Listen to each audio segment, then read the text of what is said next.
best thing that we can do to help people out there is to downsize the federal government, number one.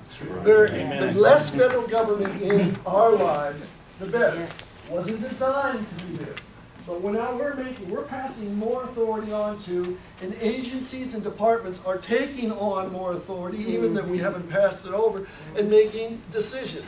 This isn't rocket science, okay? And that debt there, yes, President Obama, $17 trillion of that debt, $7 trillion of that debt accumulated over his watch.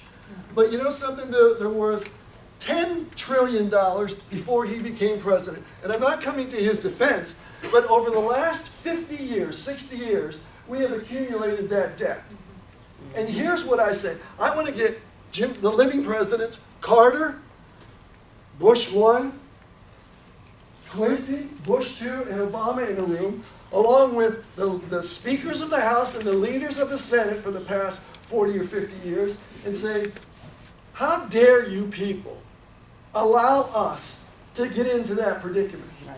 We elect you because you're supposed to be stewards of protecting our borders, protecting us, and watching our finances. And administrations, let me tell you, when Bush 1 left office, the debt was about, not quite, I think it was about $2 trillion, give or take a couple $100 billion. And after 4 years, when Clinton left office after 8 years, the debt was $5 trillion. When Bush left office after 8 years, the debt was $10 trillion, and now we're approaching $18 trillion. So it boils down to the elected officials have to be worried about getting our economy squared away. And I said by doing that, we need to downsize the federal government by at least 30%.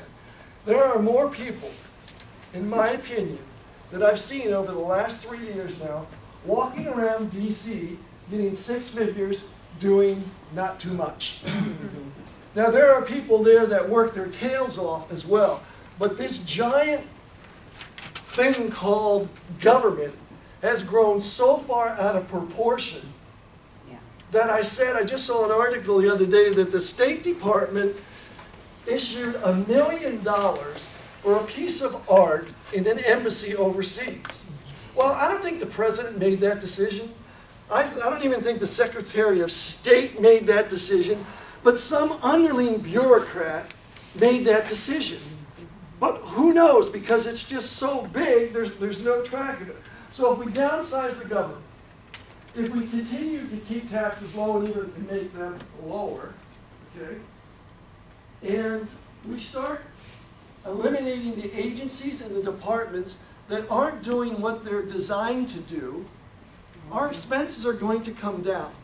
If our expenses come down, our taxes should come down, corporate and personal. When our taxes come down, it puts more money in our pockets. What are we going to do with it? Hopefully we're going to save a little bit, but we're going to buy a TV. We're going to fix the house up. We're going to do one thing or another, and it's going to stimulate the economy.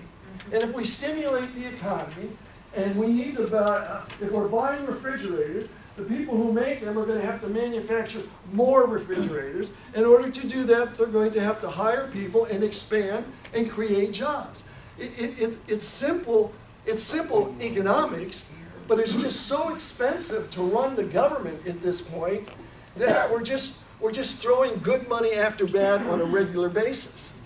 So in a roundabout way, it all goes back to downsizing, lower taxes, and you know what else we need in this country, ladies and gentlemen? And I push this every time I can on the radio, on the television, and it's about time.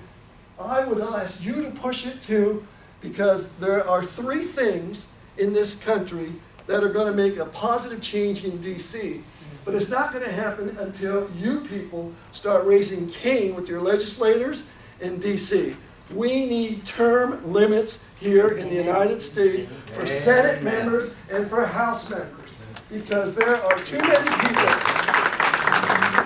There are too many people there that have accumulated power over the last 20, 25, 30 years. And this power is in the hands of maybe 5 or 6 people on both sides of the aisle. It just doesn't work. Here's my position. 12 years and you're out. 2 terms for Senate, which is 6 years a term. 2 terms is 12 years. My terms are 2 years in the House. 6 terms is 12, and get out. You have, someone says, well, what happens if you have somebody good? You know, I feel good when someone says, well, we want you there. But you know something, folks? My dad always told me, you know, it may take 2 to replace me, but there's always somebody coming up behind me who's brighter, more fire in the belly, and has ideas. And corporations do it.